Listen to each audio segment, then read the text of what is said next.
Hello, world. I'm seeing worldwide a lack of an insufficient amount of spiritual intelligence. Emphasis on the intelligence. Believing things without any evidence or to show what it is, or confabulating uh, what something is when what you really have is an experience. Um, that's not intelligent.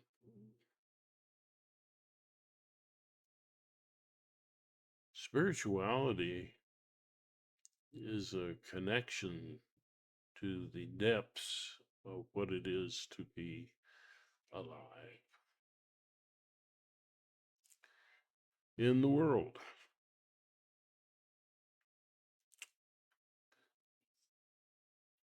It, of course, means that it should have some evidence for it,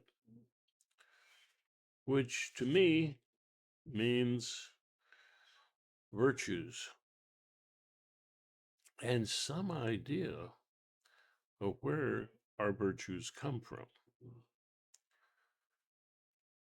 and what gets in the way of them.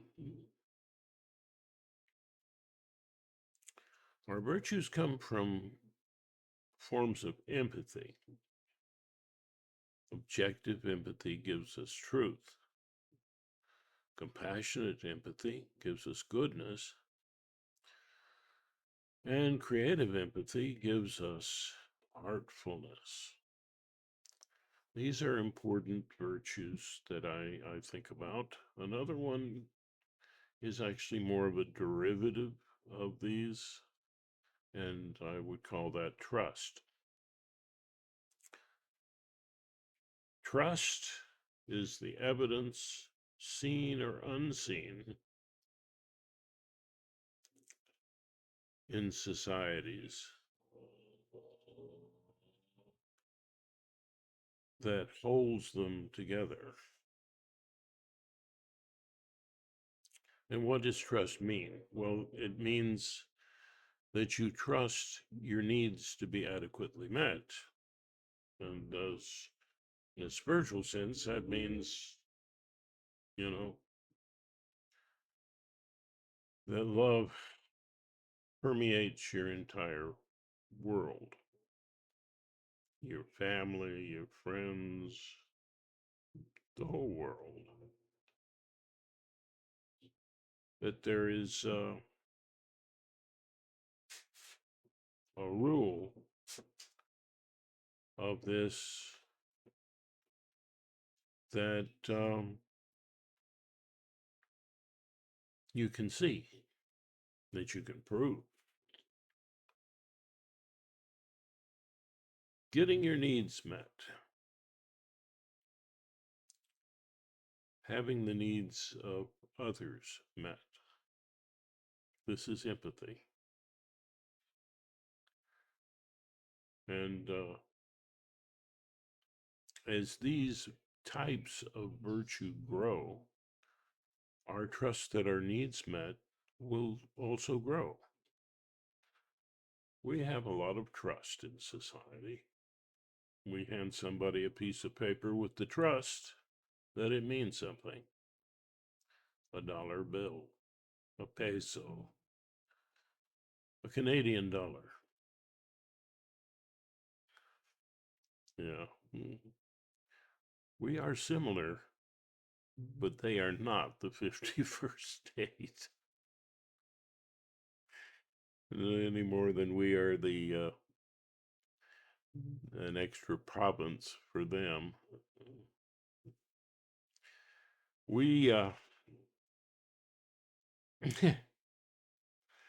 so we spiritual intelligence involves an ability to think objectively and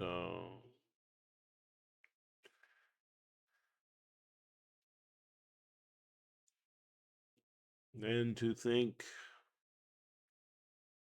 compassionately.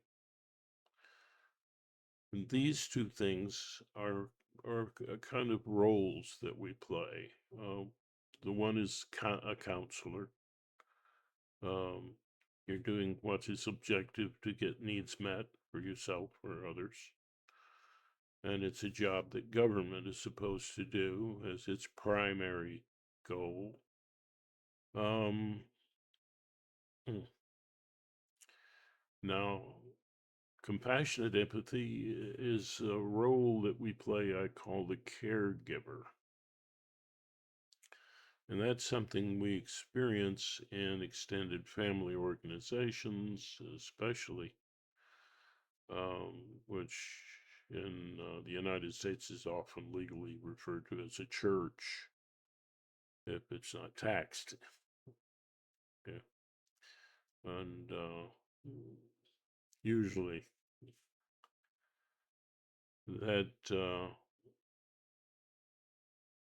hmm, there are things that are tax free, though, suppose, that are nonprofits that aren't churches, but that's not that's not really an extended family. Uh, extended family is where we experience compassionate empathy, or we're supposed to. And to the degree that religion helps with this, fine. To the degree that it doesn't, not so fine. And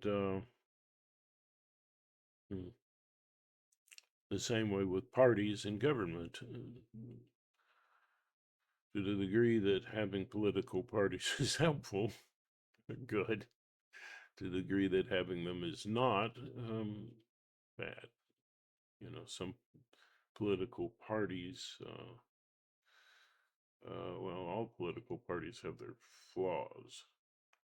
And this gets into part of spiritual intelligence, which means that you see a need to balance and to not cut these roles of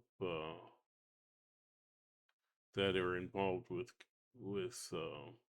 meeting human need. And it means that there's a separation of the roles, that you're not getting them mixed up.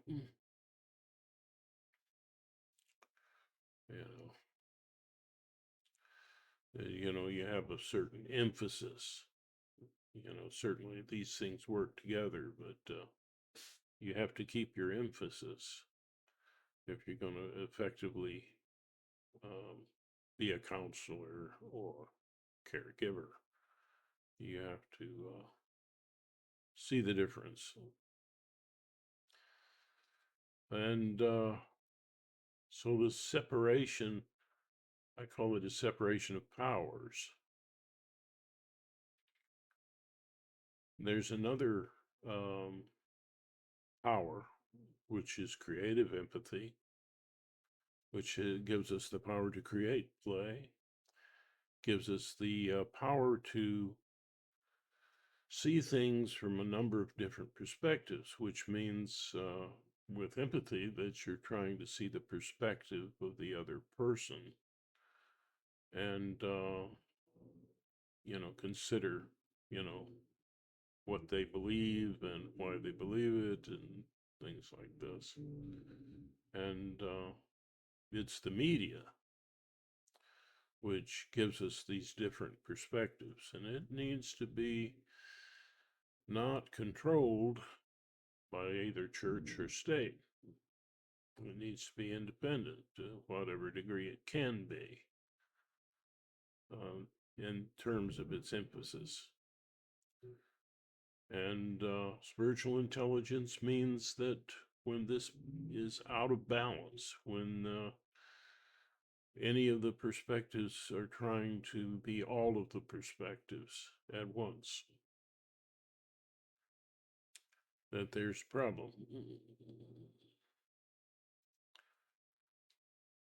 These powers need to be separated and yet working together. How do they work together? Well, they work together in how we trade between ourselves and other people and one nation and another. It as that trade improves and trust improves, that all are getting their needs met, then that's good trade, fair trade. When the trade isn't fair, it isn't truly free.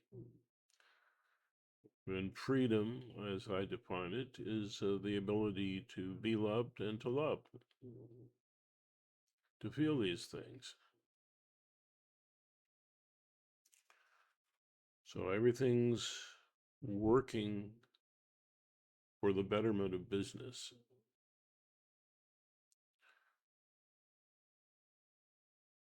That is,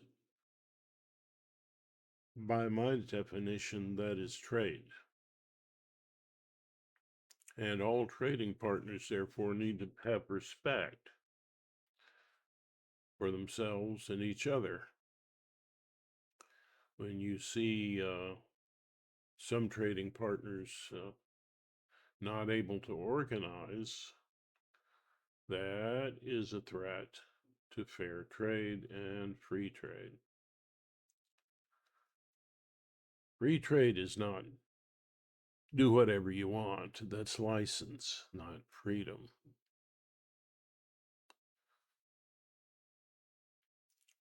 So there's a difference between license and freedom. You don't have the license to do whatever you want to do in trade. You need to have that trade balanced with these three other perspectives. You have to consider having good relations in your business with government and church and the media. On each of these kinds of organizations, we have all of these perspectives because there are people in those working those in those fields. And there's the business of the media, the business of church,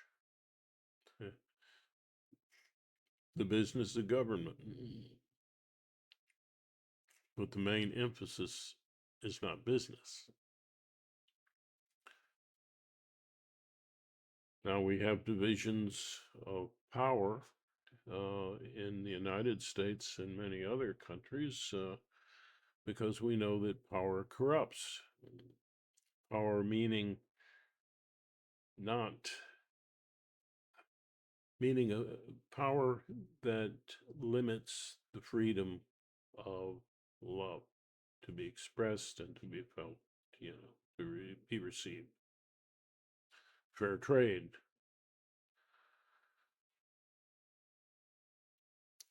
Fair trade cannot exist without a division of powers. When any perspective has all the power, that's no good. Now, what is the role that we play personally as a person in this balance? Well, what all of these virtues serve in us is our dramatic self, our experiencer of what's going on in our lives, the drama of the life. And that's very much more emotional. So I call it the kid role. All of these other influences are important to the growth and maturation of the kid in us.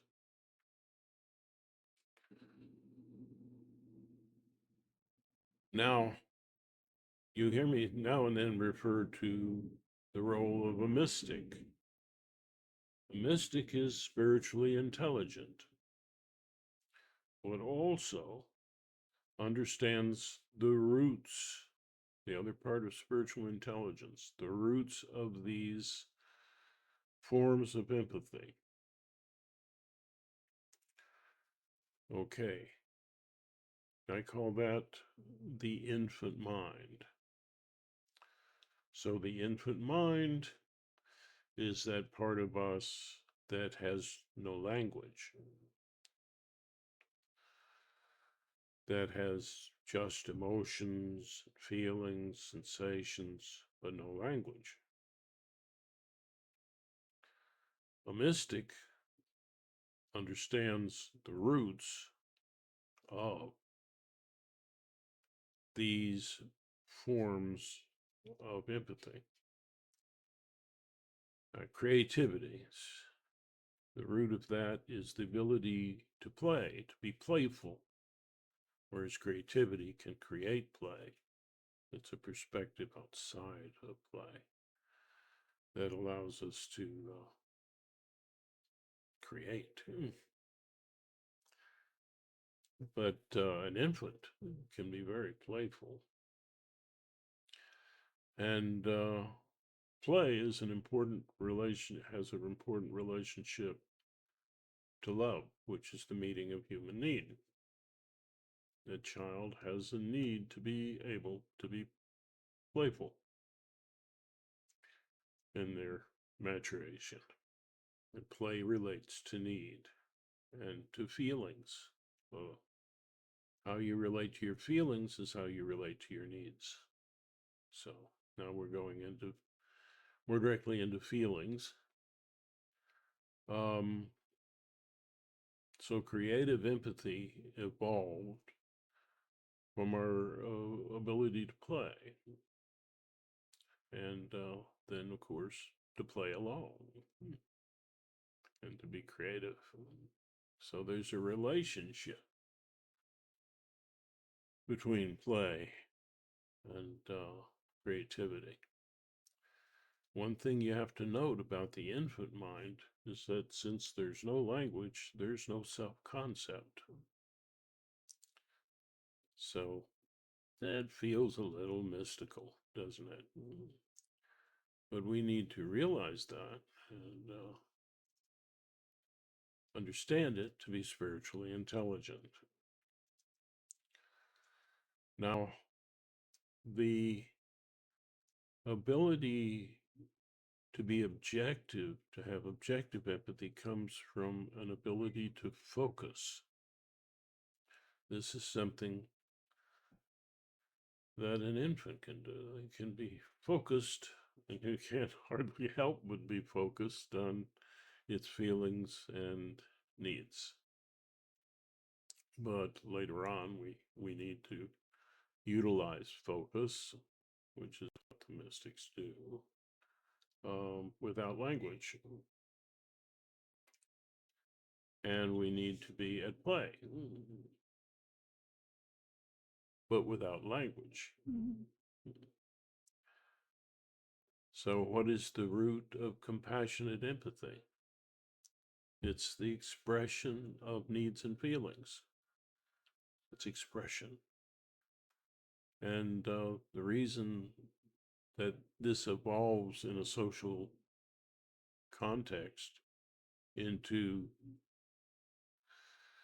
compassionate empathy is that it compassion helps you feel safe to feel.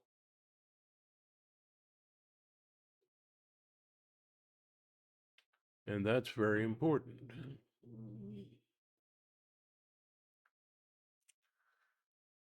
So the practices that I talk about in inner mind communication are all about this pattern and this understanding. Now, again, to your inner mystic, the part of you playing all these roles, that mystery inside you, this consciousness that nobody seems to be able to define very well. But we know it's there, right? So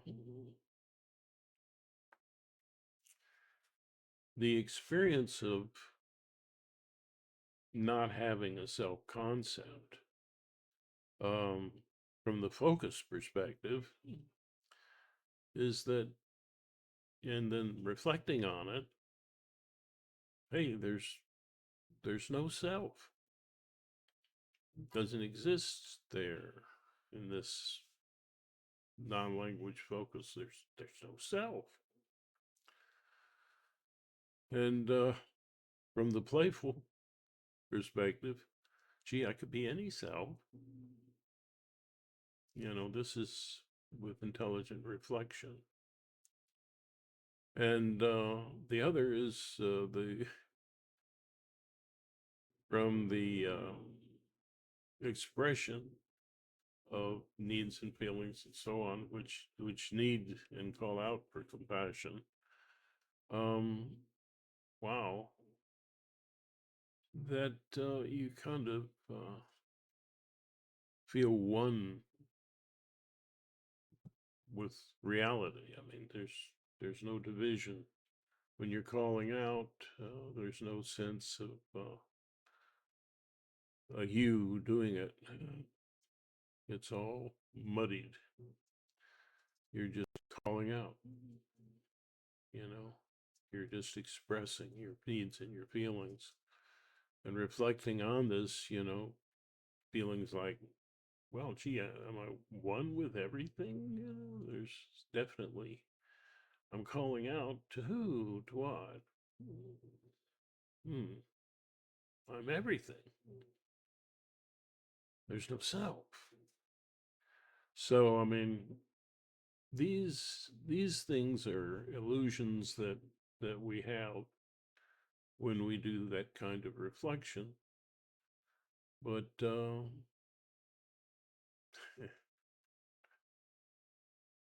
fact is, we do not have, and you look into brain research, we do not have a permanent, unchanging self. It's all something in flux and flow.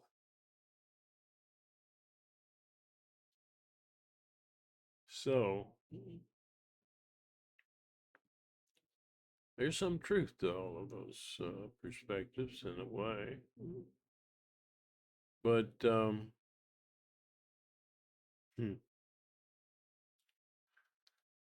nevertheless, we also have to consider what blocks human need or ability to feel human need.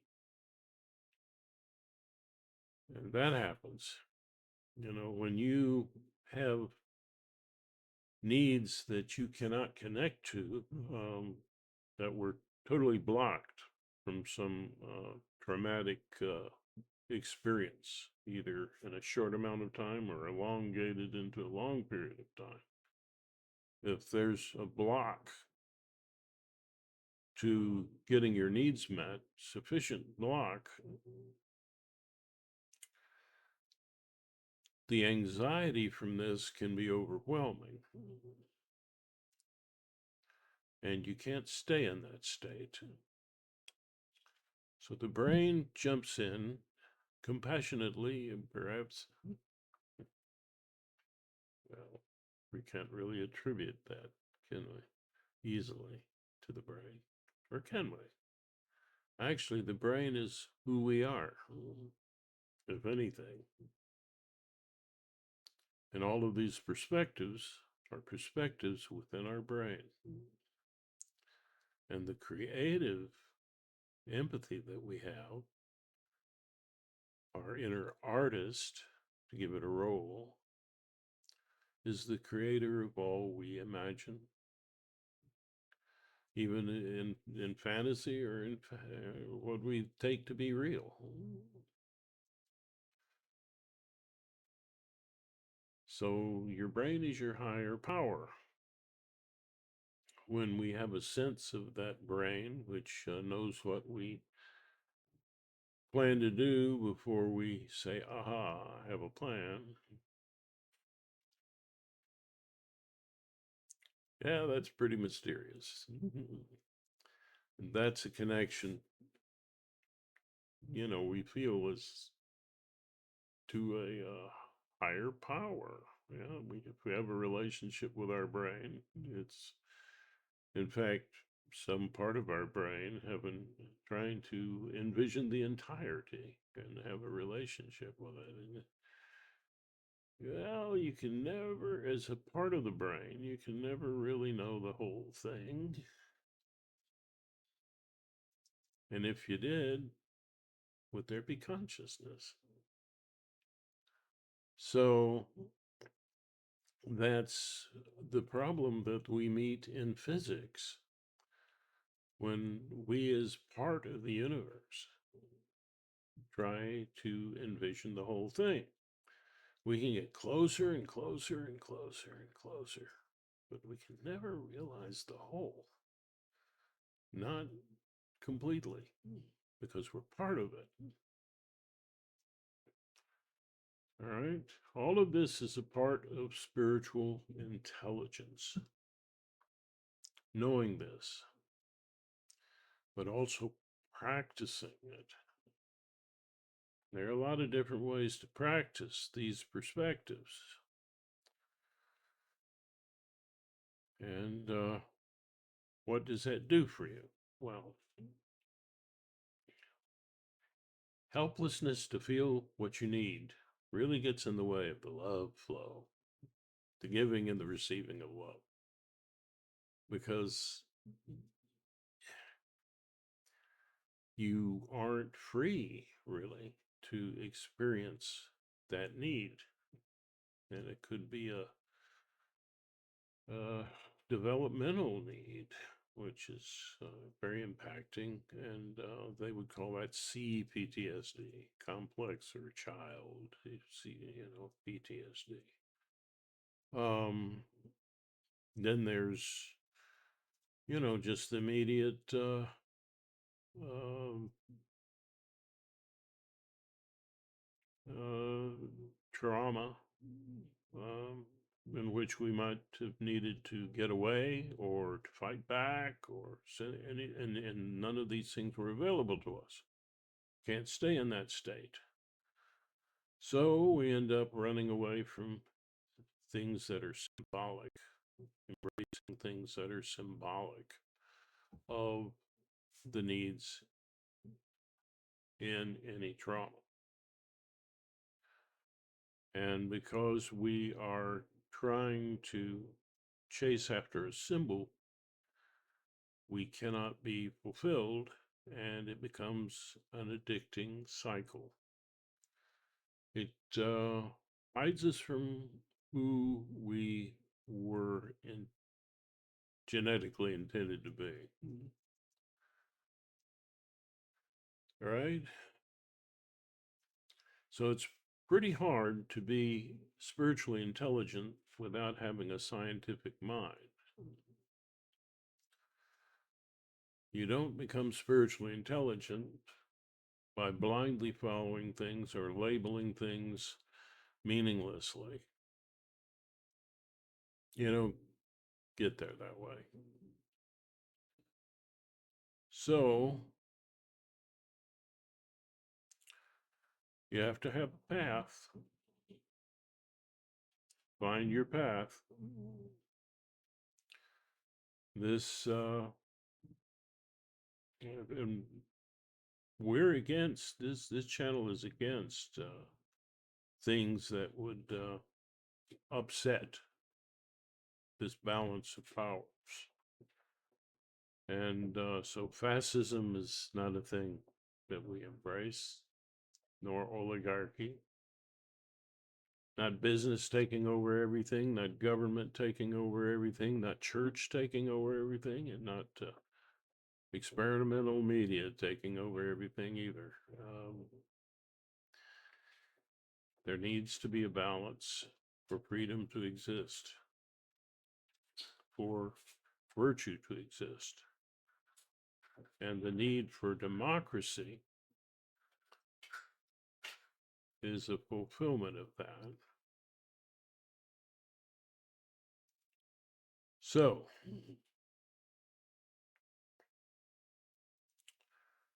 well, there's probably parts that I could elaborate on that you might have questions about. So feel free to ask the questions. If you want to troll the channel, then, we're not stupid. If you want to ask meaningless questions, you wouldn't expect an answer. Now, it's hard to object to any of this because it's a process. It's not a statement of absolute belief. It's a description of a process. And, well, spiritual intelligence is a kind of process. And,